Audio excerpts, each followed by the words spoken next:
जय श्री महाकाल। धनिष्ठा ज्योतिष परिवार में आपका स्वागत है। मैं पुरुषोत्तम भोजक, ज्योतिषाचार्य वास्तुविद, आपकी सेवा में उपस्थित हूँ।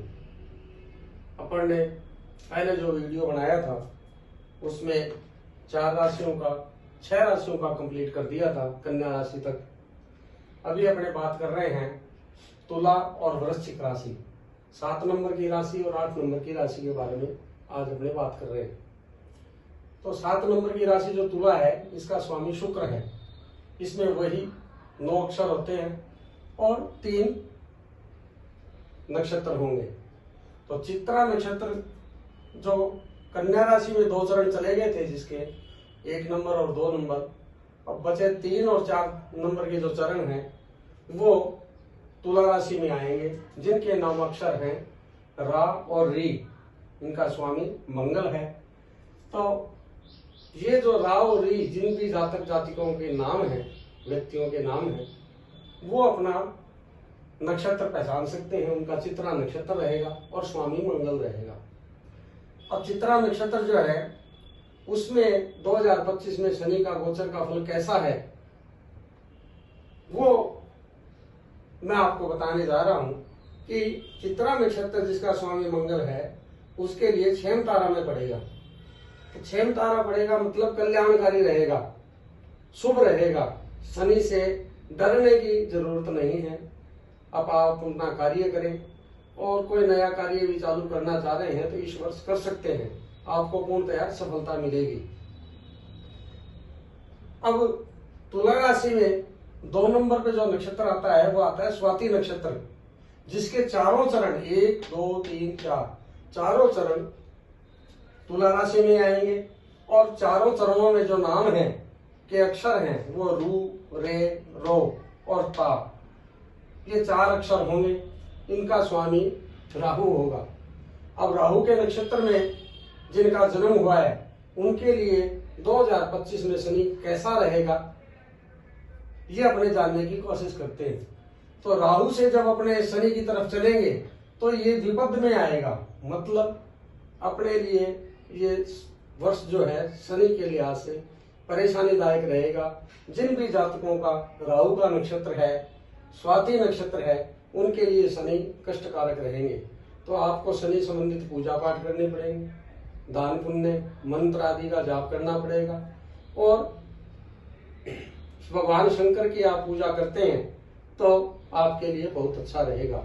माता पिता की सेवा, गुरु की सेवा करने से भी शनि अनुकूल होते हैं, क्योंकि शनि न्याय के देवता हैं, कर्म फलदाता है।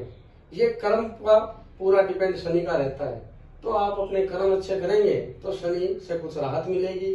रही दान पुण्य के बारे में कि क्या क्या दान करना चाहिए, कौन से मंत्रों का जाप करना चाहिए, वो मैं आपको इस सीरीज के आखिर में बताऊंगा।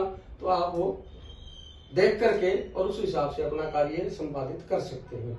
अब 3 नंबर नक्षत्र आता है विशाखा, जिसके 3 चरण, क्योंकि अपने पास में 6 चरण तो हो गए, 3 चरण चाहिए अपने को, वो विशाखा नक्षत्र के होंगे, जिसमें अक्षर रहेंगे ती, तू, ते और इनका स्वामी रहेगा गुरु बृहस्पति। बृहस्पति के जो नक्षत्र में जिन जातक जातिकाओं का जन्म है, जिनका नाम अक्षर ती, तू, ते है, उनके लिए 2025 में जो शनि है वो संपत्ति तारा में रहेंगे, मतलब धनदायक रहेंगे। इस वर्ष आपको शनि के कार्यों से या शनि के प्रभाव से धन की प्राप्ति होगी और अपना कार्य जो है वो सुचारू रूप से चलेगा। व्यापार में भी वृद्धि होगी, लाभ भी रहेंगे, नया कार्य भी शुरू हो सकता है। और आप यदि कोई करना चाहते हैं, जिन भी नक्षत्र गुरु के नक्षत्र का स्वामी जो है उनके लिए ये वर्ष बढ़िया रहेगा। कोई नया कार्य करना चाहते हैं तो कर सकते हैं, निसंकोच कर सकते हैं। शनि के से संबंधित जो भी पीड़ा है वो आपको अनुभव नहीं होगी और शनि से घबराने की आवश्यकता आपको नहीं रहेगी। अब बात करते हैं अपने 8 नंबर राशि वृश्चिक राशि, जिनमें वही 9 नाम अक्षर रहेंगे।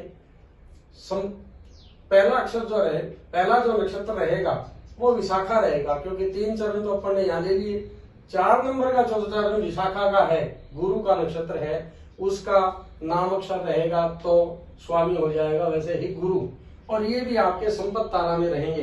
तो जिनकी भी वृश्चिक राशि है, तो अक्षर से जिनका नाम शुरू है, उनका स्वामी गुरु बनता है और वो संपत्ति तारा में रहेंगे। पूर्व के हिसाब से ही उनको नए कार्य करना चाहिए, व्यापार में भी लाभ की प्राप्ति होगी, और न्यायालय संबंधी यदि कोई वाद विवाद है तो वो भी अच्छा रहेगा। दूसरा, संतान संबंधी भी आपको कोई शुभ समाचार मिल सकते हैं, ऐसा 2025 में प्रतीत होता है। अब बात करते हैं अपने वृश्चिक राशि में 2 नंबर नक्षत्र जो आता है अनुराधा, जो कि इसके चारों चरण ही वृश्चिक राशि में आते हैं। अनुराधा नक्षत्र में जो भी व्यक्ति जन्मे हैं, उनका ना, नी, नू, ने, ये नाम अक्षर से नाम रखा जाता है और इसका स्वामी होता है शनि। अब शनि का नक्षत्र है और स्वयं शनि के बारे में अपने जान रहे हैं, तो ये जन्म तारा होता है ज्योतिष के अनुसार। अब जन्म तारा में जब भी कोई ग्रह आता है या जन्म नक्षत्र से जब भी कोई ग्रह निकलता है, तो उसमें 50-50% का हिसाब किताब देखा जाता है। ऐसा ज्योतिषाचार्यों ने कहा है कि उनको 50% तो पूर्णतया लाभ की प्राप्ति होती है, 50% भी थोड़ा प्रतिकूल रहने की संभावना रहती है। ओवरऑल देखें तो बाकी सभी जैसे विपद है, पतेरी है, बाधक है, उससे फिर भी ठीक रहता है, क्योंकि जन्म का है, कष्टकारक तो रहेगा, स्वयं को कष्ट हो सकता है। तो ये जो व्यक्ति हैं जिनका अनुराधा नक्षत्र में जन्म है, उनको शारीरिक रूप से थोड़ा ख्याल रखना चाहिए। शनि जनित पीड़ा निवारण के लिए भगवान शंकर का पूजन करना चाहिए। अभी तो श्रावण का महीना चल रहा है, तो पूरे महीने श्रावण का आप शंकर भगवान का पूजन करते हैं तो आपको लाभ की प्राप्ति रहेगी। आपके कार्य में कोई भी विघ्न बाधा है वो भी दूर होगी। अब 3 नंबर जो नक्षत्र आता है ज्येष्ठा, ज्येष्ठा नक्षत्र में जन्म चारों चरण ही वृश्चिक राशि में आते हैं, जिनका नाम अक्षर नो, या, ई और यू जो हैं, जिनका भी नाम इन अक्षरों से है, उनका ज्येष्ठा नक्षत्र बनता है और इसका स्वामी बुध ग्रह होता है। अब बुध ग्रह में अपने 2025 में देखेंगे शनि कैसा रहेगा, तो ये परम मित्र स्थान में रहेगा। मतलब शनि बुध के नक्षत्रों में जिनका भी जन्म है, उनके लिए शनि बहुत ही बढ़िया रहेंगे, परम मित्र में रहेंगे, कार्य में सहायता मिलेगी और संतान संबंधित शुभ समाचार मिलेंगे। यदि संतान शिक्षा में है तो उनके प्रति भी उनका भी रिजल्ट बढ़िया आ सकता है, व्यापार में भी वृद्धि होगी और आपको आपका जो बौद्धिक स्तर है वो भी बहुत अच्छा रहेगा। किसी कंपटीशन की तैयारी कर रहे हैं तो वो भी आपके लिए बढ़िया रहेगी। कुल मिलाकर बुध का जो नक्षत्र में, बुध के नक्षत्र में जो भी व्यक्ति जन्मे हैं, उनके लिए शनि 2025 के लिए बहुत ही अच्छा रहेगा। अच्छा रहेगा मतलब अच्छा ही रहेगा। शनि जनित पीड़ा कोई भी आपको बताता है तो आपको वो परेशानी में नहीं रहेगी। 2025 में आप निसंकोच होकर के अपना कार्य संपादित करें और भगवान का पूजन पाठ करते रहें। ये जानकारी देने का मेरा उद्देश्य ये है कि आप भी मेरे साथ में कुछ सीख जाएं, आपको भी नक्षत्रों का ज्ञान हो और नक्षत्रों में कौन कौन से अक्षर आते हैं वो भी आपको पता हो। दूसरा, राशि कैसे बनती है ये मेरा समझाने का आपको उद्देश्य है।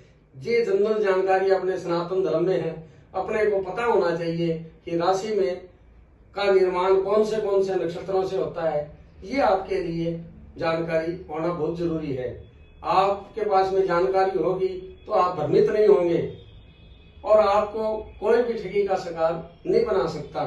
इसलिए आपको ये जानकारी देने का मेरा मेन उद्देश्य है। इस हिसाब से अपनी आज 8 राशि कंप्लीट हो चुकी है। मैं उम्मीद करता हूं कि मेरी जानकारी दी हुई, मेरे द्वारा दी हुई जानकारी आपको अच्छी लगी होगी। मेरा चैनल का नाम धनिष्ठा ज्योतिष है। इसको आप लाइक करें, सब्सक्राइब करें, बेल आइकन का बटन दबाएं और ज्यादा से ज्यादा शेयर करें। कारण क्या है मित्रों, मेरा उद्देश्य ये है कि आप जागरूक हों, आपको भी पता होना चाहिए।